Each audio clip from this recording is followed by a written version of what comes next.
the spark that lit the fire. To understand the present, we have to look back at the moment everything changed. On October 7, 2023, Hamas launched a massive surprise attack on southern Israel, crossing the border, hitting towns and a music festival. The attack was sudden, coordinated, and unlike anything the region had seen in years. About 200 people in Israel were killed, and around 250 hostages were taken back to Gaza.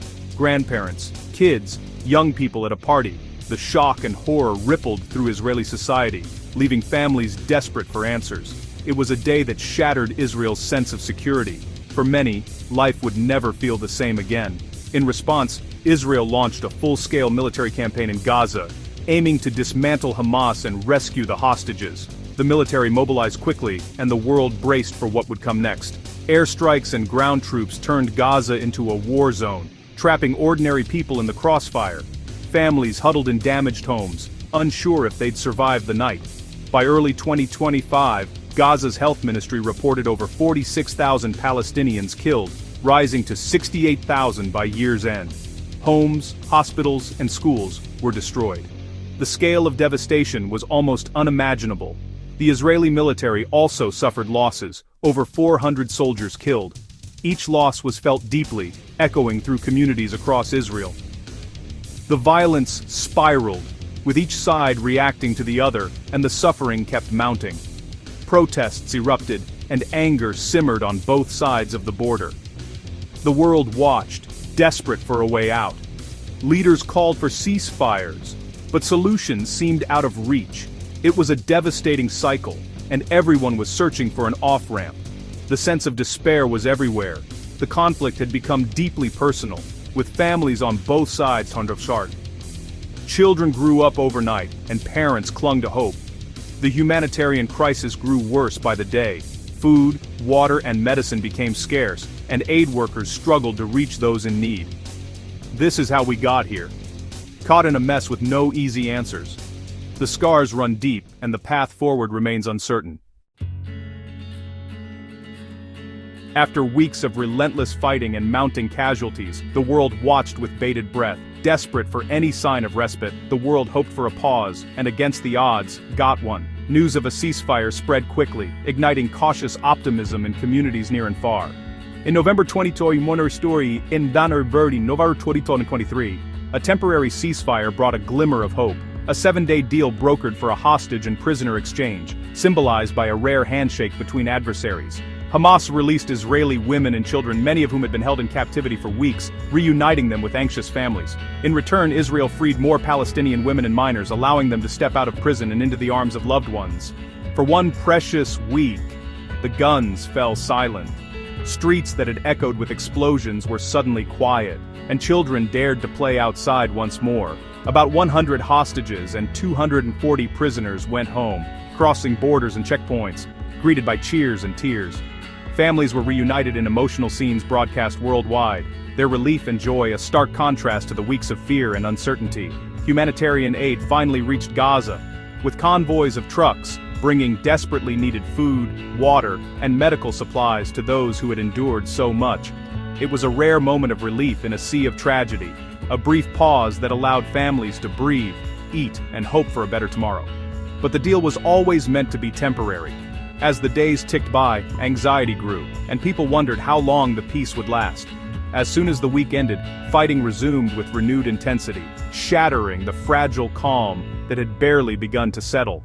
The core issues, security, sovereignty, and trust, remained unsolved, fueling the cycle of violence and mistrust on both sides. The ceasefire was a bandage, not a cure.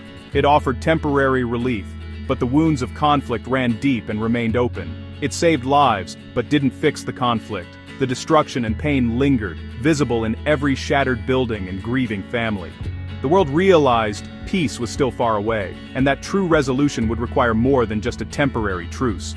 The cycle of violence resumed almost immediately, as rockets and gunfire once again filled the night sky. The hope that had briefly flickered faded as quickly as it appeared, replaced by sorrow and uncertainty. Everyone braced for what would come next, knowing that the struggle for peace was far from over. Fast forward a year, October 2024 brought another ceasefire, this time aiming for something more permanent. International mediators brokered the deal, hoping to end major combat. On paper, it promised an end to large-scale fighting and a chance for Gaza to rebuild. Israelis hoped for an end to rocket alerts and constant anxiety, but the ceasefire came with a catch.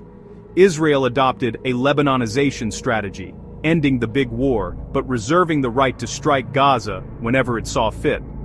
The result? No official war, but no real peace. Smaller-scale violence continued, with hundreds killed or wounded in ongoing strikes. Israel argued these were targeted operations. For Gazans, the ceasefire felt like a suggestion, not a guarantee. The promise of peace was always just out of reach. The region remained tense and unstable. The cycle of frustration continued. So, what does no war, no peace actually mean?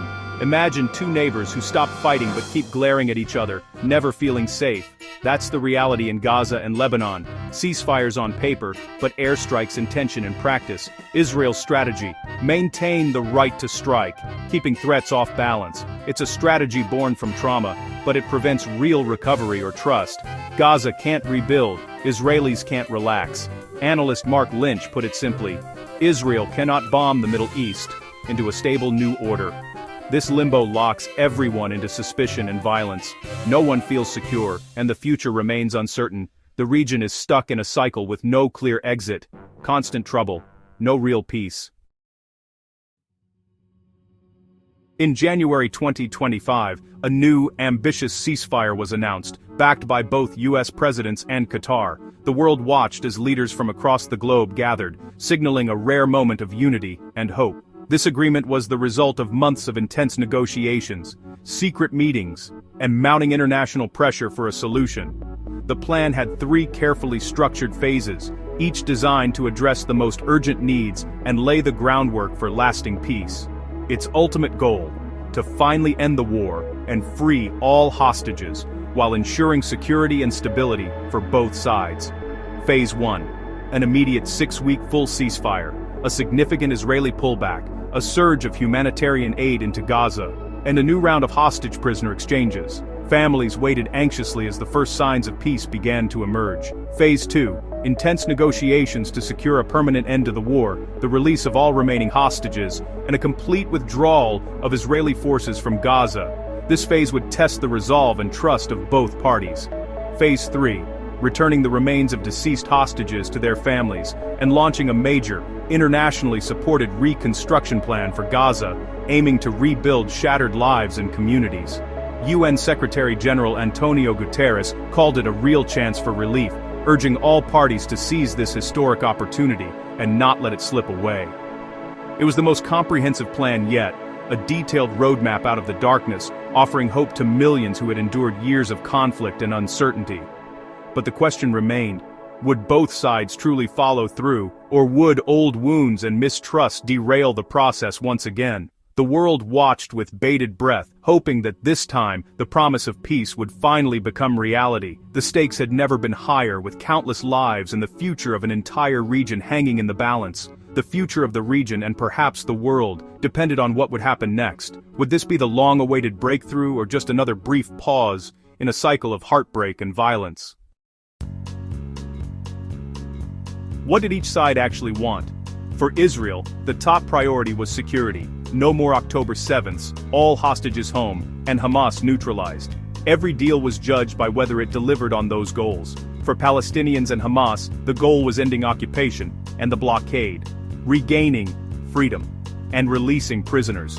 These visions clashed. One side's security felt like the other's oppression. Ceasefires became battles over competing definitions of peace. Israel feared giving up control.